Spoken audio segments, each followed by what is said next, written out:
এত সুন্দর মেয়ে, দেখতে অনেক সেক্সি। আবার বলে আমাকে নাকি বিয়ে করবে।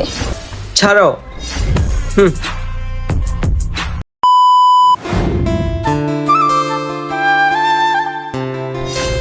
আরে তুই বন্ধু আমেরিকা থেকে কবে আসলি? এই তো রে বন্ধু, কিছুদিন আগে আসলাম। এই পরিচিত হও, আমার ছোটবেলার বন্ধু ইমন, তোমাকে বলেছিলাম না? হ্যালো ভাইয়া। হাই। এত সুন্দর মেয়ে, দেখতে অনেক সেক্সি। আমার এই খ্যাত বন্ধু এত সুন্দর মেয়ে কিভাবে পাইলো? বন্ধু, তোর এত সুন্দর গার্লফ্রেন্ড আছে, তুই আগে বলবি না বেটা?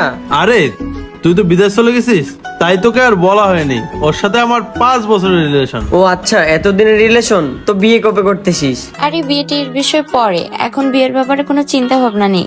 আচ্ছা, তোমার এত বড় লোক বন্ধু আছে, তুমি আগে বলনি কেন? আরে হয়তো 6 বছর ধরে দেশের বাইরে থাকে, আর তোমার সাথে পরিচয় করাবো কিভাবে? ও আচ্ছা।